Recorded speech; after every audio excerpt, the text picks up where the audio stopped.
In the headlines, Borno State government sets up 5-man committee to investigate slit throat incident in Maiduguri. Youths protest in Yobe after soldiers allegedly shot truck driver.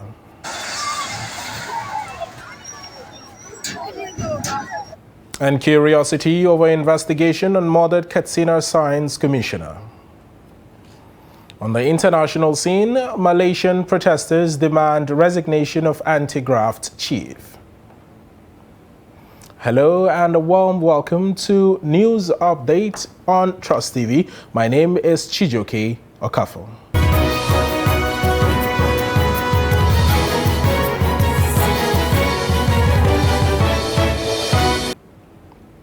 And now the news in detail. The Borno State Police Command has paraded senior student of El Kanemi Islamic College for slitting the throat of a junior student named Jibril Mato. It was reported that the 16-year-old boy had his throat slit for refusal to run errands. The report. Last Sunday at mid-hour, Jibril's throat was slit by a senior student, Ahmed Goni, for refusing to run an errand. The news of the incident, as claimed, was concealed from the public for fear to spark tension. Doctors who battled to save his life said the deep cut took hours to treat and it will take weeks to heal. We put an alternative airway, that is a tube through the neck, and that tube will help assist him in breathing. So when the wound heals, the swelling subsides, then we'll start the cannulation process, that's the process for removal of the tube. Jibril's parents and the school principal were at the hospital to observe his recovery. His guardian wants his stepson to survive, saying justice is already on course. My primary concern is to see that the boy gets recovered. What is it? They say they want to see, may I know who you are? Then they identify themselves. So I told them in and then I took them to the person in charge. And then I don't know what happened. But they were here. And I'm very sure maybe they are on top of it. The management is setting a committee, and it is also carrying out overhauling of the security system of the school and the hostel system of the school. And I think, inshallah, about 50 years of El Kanemi existence, nothing like that had happened. On Friday, the senior student Ahmed Goni was among 51 suspects paraded by the Borno State Police Command for attempted murder. He explained that his parents ignored countless pleas to leave the school, which prompted his action to see if they could change their decision. Then I will go and got that boy with razor blade. What did he do to you before you got him? He did not do anything to me. He didn't do anything to you? Yes, because I have seen this boy, a small boy, is a small boy. Because the boy is small boy. The state government has set up a 5-man committee to investigate the incident, and it's expected to submit a report after 1 week. Police in Zaria has arrested a suspect identified as Kabir, who abducted and killed an 8-year-old Asmau, also known as Husna, after collecting a ransom of over 3 million naira from her parents in Zaria. Reports say the suspect, who is a neighbor to Asmau, lured her and handed her over to his accomplices. The father of the deceased, Shuaibu Wa'almu, while speaking to journalists in Zaria, said the abduction took place on December 9th. Meanwhile, reports say the suspect is being interrogated in Zaria, Kaduna State. Killing of a 5-year-old Hanifa Abubakar in Kano by her school owner is eliciting anger and outrage beyond the state. Guests on Trust TV's program, Daily Politics, Dame Bilkisu and Dr. Fatima Damagun, said the suspects must face justice with no mercy for the crime. Doing a very good role in that regards. What we need to do is ways to take action. Okay. Every day these things happen and we keep saying justice for, justice for. It just goes on the hype. And when the hashtags. When the hype is down, we forget they don't get convicted, nothing happens, and tomorrow another case comes up. Women groups, we have FIDA, Okay. we have NBA, we have NGOs. We need to sit down together. We need to come together this time around. It's not a one-man show. We need to come together on a round table, identify cases like this that have died, cases like this that have been swept under the carpet, cases like this that are being delayed in various courts, and, you know, say enough is enough.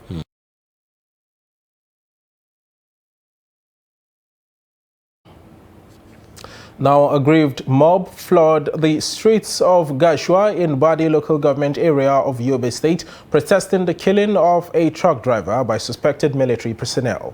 The protesters are said to have dispatched in their numbers, burning tires on the streets, and currently approaching Gashua Police Division.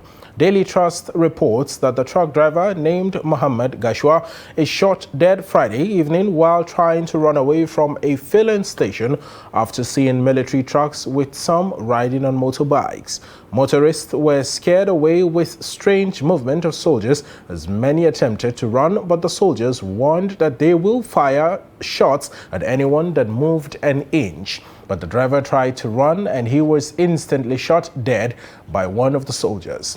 Meanwhile, Area Commander, Badi Local Government Police Division couldn't pick his call at the time of filing this report.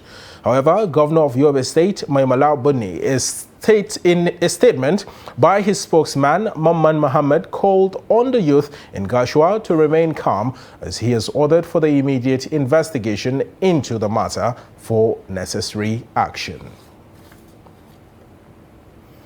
Months after the brutal murder of the Katsina State Commissioner for Science and Technology, Dr. Rabi Nasser, the question many people are asking is how far has investigation into the matter gone? Concerned citizens, human rights activists, civil society organizations, and other public commentators in Katsina are curious to know whether any breakthrough is achieved on investigations into the matter. Trust TV's Abdullahi Yamadi has details of the report. During a visit to Fatima Shema housing estate in Katsina, the residents who are still in grief over the unfortunate assassination of the former commissioner said the murder will remain indelible in their minds. They say since the painful killing, people are living in fears of uncertainty and what next will happen or who will be the next target. They should do their investigation, maybe those that came into the estate, whatever it is they can do. They should just try and see how they can corrupt on the street. You know, we felt like this place is no longer as secure as it used to be. Because, you know, before you enter this place at night, and even if they don't know you in the afternoon, they actually mark you. Members of human rights groups and civil society organizations in Katsina State who are concerned about the alleged assassination called on security operatives to go deep into the matter to unravel the perpetrators and make sure they are prosecuted accordingly. Had the news of the shock that he was assassinated by unknown persons. Therefore, we are still waiting for the investigation, the outcome of the investigation by the security personnel. As civil society organizations, that is our major responsibility and that is our major challenge. It is our civic duty to see that those people who killed Rabbi Nasser are brought to justice. Most of the streets in Fatima Shema housing estate look deserted and isolated as only few people were spotted by Trust television camera during a visit to the area. But unfortunately, after this incident, we just leave everything to God, and then we hope that the security agencies represented here, being the civil defense, will actually take the security of this estate very seriously. Done and it should be served. So I think the security agencies should try their best to see what they can do to unravel those that are behind this. That way, to even make the rest of us living in the estate to be more secure that okay, they are doing something about it. But if they just sweep it under the carpet and they don't do anything about it. While at the residence of Dr. Abenasir, where he was assassinated, only one private security guard was spotted by the gate as people, including newcomers, moved in and out of the estate freely without any interrogation at the main entrance. Some family members of the late Dr. Abenasir, who declined to comment on camera, said they are still trying to put the unfortunate situation behind them and leave everything in the hands of God. I appreciate the commitment of security operatives in uncovering the culprits and their collaborators. Sources close to Katsina State Police Command confirmed that several arrests have been made beside that of the immediate past Permanent Secretary of the Ministry of Science and Technology, Alhaji Yusuf Muazu. The source also confirmed that the watchman and the cook to the former commissioner were arrested and are being investigated, beside other several arrests made in connection with the gruesome murder. The Police Public Relations Officer, Katsina State Police Command SP Gambo Isa, who chose to comment only on the efforts being made by securities towards bringing the suspected assassins to justice, remain adamant on the number of people arrested and their level of involvement into the matter. The command is doing everything possible. We are following lead and we are very close. I don't want to say anything, but I'm assuring you that very soon we are going to come up and brief you on the success we've recorded. We are getting somewhere in the investigation. At the moment, observers say investigations into the killing of the former Commissioner of Science and Technology, Dr. Abenasir, will serve as another litmus test, especially to securities and the judiciary in Katsina State. Abdullahi Ismail Ahmadi, Cross Television News, Katsina. Exactly 1 year after the crisis that engulfed Igongo, a hitherto sleepy community in Oyo State, following the eviction of the Sarkin Fulani of the state, Saliu Abdul Kadir, from his self-settlement by the self-acclaimed Yoruba Nation agitator Sunday Adeyomo, also known as Iboho. Socio-economic activities remain at their lowest ebb amidst misgivings over the incident, culmination of the protracted farmer-herders clashes that had rocked the Igongan community in Ibarapa North local government area of the state. Iboho had stormed the Sarkis settlement with dozens of youth to register his displeasure over killings, kidnapping and attacks allegedly by herders in the community. He, however, told Sarkin Fulani to leave the area in 7 days or he will deal with them. That has been the beginning of tension in the community.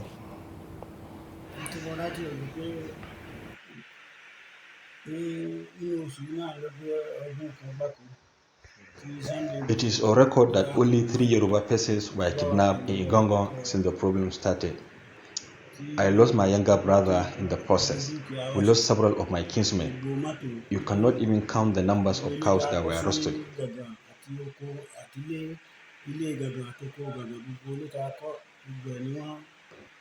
That moment for me, I lost everything. I labored for all my life, and life has been extremely hard since last year when Igoho stormed my settlement.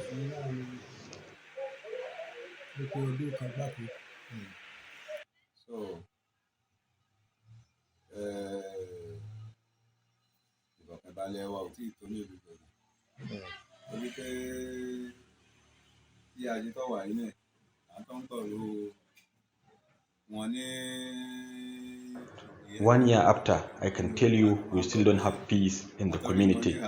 Once in a while, we hear of 1 or 2 attacks in Igongo environs. So far, we have been relying on the vigilante and hunters to secure the community.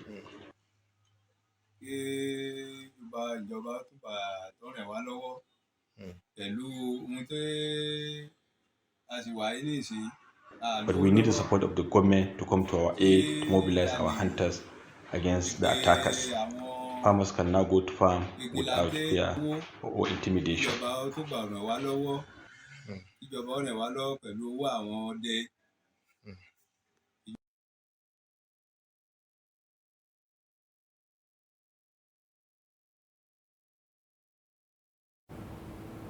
You're still watching Trust TV News Update, coming up after the break. Story of Fulani man with no cow. Stay with us, we will be back shortly.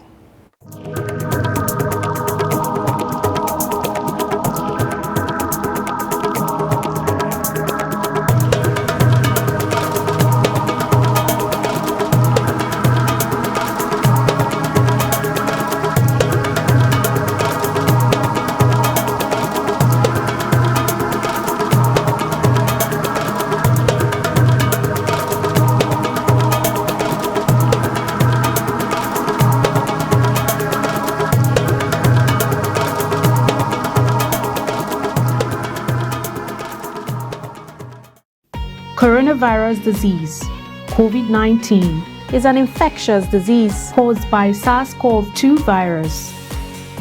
Most people who fall sick with COVID-19 will experience mild to moderate symptoms and recover without special treatment. However, some will become seriously ill and require medical attention. The virus can spread from an infected person's mouth or nose in small liquid particles when they cough, sneeze, speak, sing, or breathe. These particles range from larger respiratory droplets to smaller aerosols. You can be infected by breathing in the virus if you're near someone who has COVID-19 or by touching a contaminated surface and then touching your eyes, nose, or mouth. The virus spreads more easily indoors and in crowded settings. Maintain a safe distance from others at least 2 meters even if they don't appear to be sick. Wear a mask in public, especially indoors or when physical distancing is not possible. Clean your hands often. Use soap and water or an alcohol-based hand sanitizer. Cover your nose and mouth with your bent elbow or a tissue when you cough or sneeze. Stay home if you feel unwell. Get vaccinated. Properly fitted masks can help prevent the spread of the virus from the person wearing the mask to others. Masks alone do not protect against COVID-19 and should be combined with physical distancing and hand hygiene. Protect yourself and others around you by knowing the facts and taking appropriate precautions. Follow advice provided by your local health authority. This message is brought to you by Trust TV.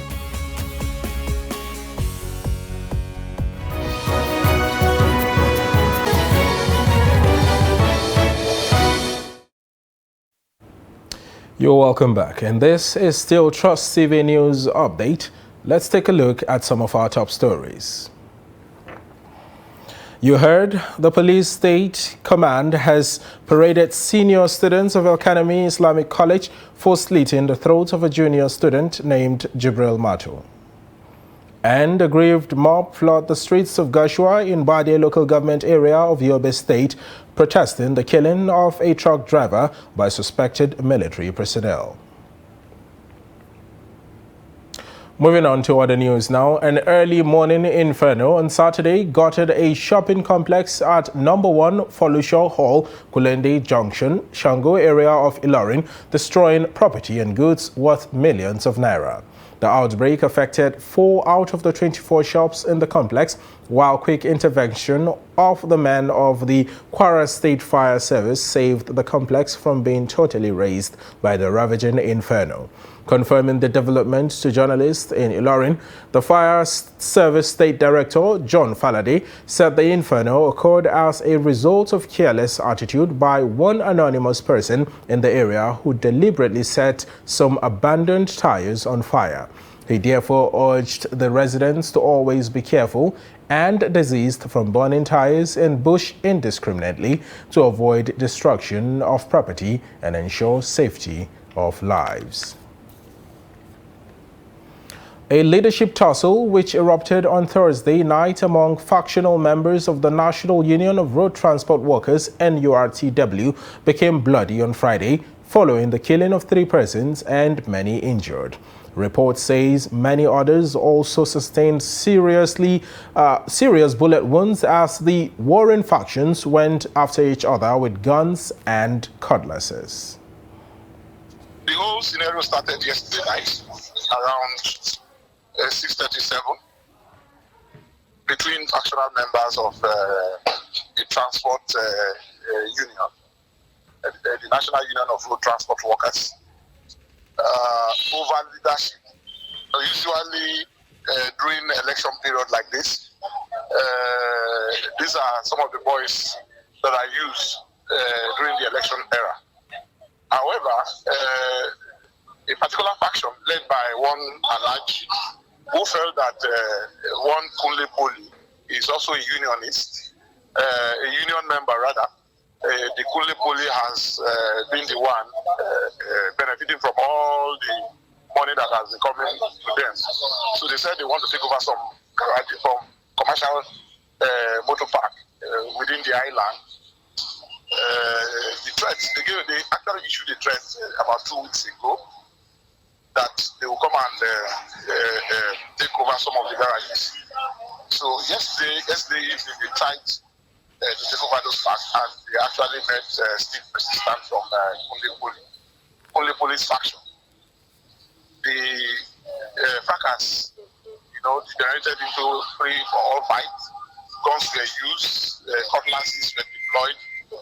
As at yesterday evening, a lot of traders around the Idumota and Balogun had to quickly close shop for fear of being caught up in the crossfire. At the end of the day, police were able to actually put the fracas to an abrupt stop yesterday. But incidentally, the fracas actually reared its ugly head around 9-10 Friday morning, where different type of dangerous arms were deployed by the warring faction. As at the last count, some witness of prisoners said about 3 persons actually died. Then a lot of persons, particularly traders, actually sustained injuries while trying to flee away from the area. That was Trust TV's Eugene Aga giving us an update from Lagos. Now, rapid urbanization and physical development in Abuja has led to the migration of many indigenous settlers to other locations. However, some struggle to stay and move on with their lives. Dashin Hussaina Usman meets with a Fulani man in Apo who still lives in shacks amidst a developing urban center. Fulani Ruga settlements are usually found in rural areas or bushes. These typical sheds are not located in a village, but in Apo suburb of Nigeria's capital city of Abuja. The settlement belongs to a Fulani man, Ibrahim Adamu, whose family settled for over 22 years, even before development came into that axis.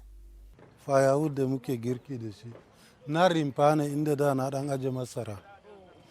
It is an area surrounded by modern-day housing estates, but owner of settlement Ibrahim chooses to live differently by hanging on to his sheds.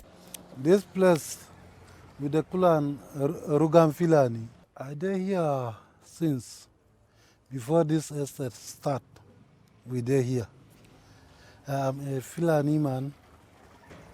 I reached 22 years for this place. So when this estate comes start here, then build them small. So after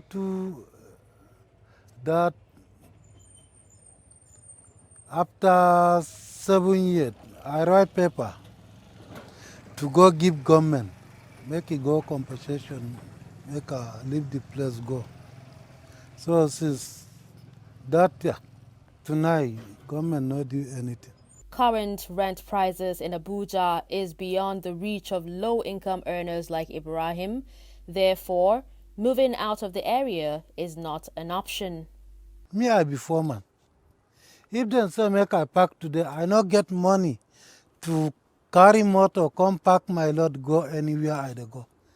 If I go for anywhere I dey go, I not get land how I dey go keep my family. So if person say he go rent house for this place, then say 1 point something millions, 2 bedroom. So if you get wife and children, you not fit rent 1-bedroom flat. Or if you rent 2-bedroom flat, then tell you 1.5, 1.6, 1.3. So now this problem, they go. I be foreman. The porous nature of the sheds does not matter to him, as he constantly upgrades them to guard against rodents, reptiles, or weather change. Kafiru haya da za mu gyaggyara mu sai iri wannan buhunan ga ciyawa kuma za mu zo mu dan abin nan ɗinsu. Maciji yana tsoron mu. Unlike other Fulani nomads, Ibrahim, a father of 4, neither owns a single cow nor a herd of cattle, but works as a security guard, is also a farmer, while putting his hands into other skills to make ends meet. He has chosen to give his children a chance at education. But another Fulani, they go here to here, then get cow. Me, I no get cow. I carry my children, man, they go to school. If God help them, if they get another work, then do another work. I not like my children come do security like me. I do security. I not like this one. If I do security work, if they pay me, now here I carry go pay the teachers school fees. These sheds serve as either a bedroom, bathroom, kitchen, or storehouse.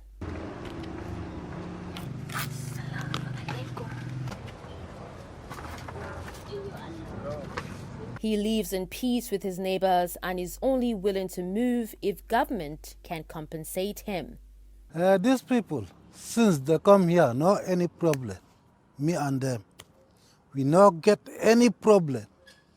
Everything normal. They respect me, I respect them. Nobody come tell me any bad talk here, no. The estate people come tell me what thing we they do here. I say, me I wait for compensation. So they say how much they give me. I tell make it give me 7 million. They said then give me 150. I said this one too small. If they come. Well, with that story, we come to the end of the news update on Trust TV at this hour. Do remember to follow us across all our social media handles for more news, updates, and programs. My name is Chijoke Okafo. Many thanks for joining us, and goodbye for now.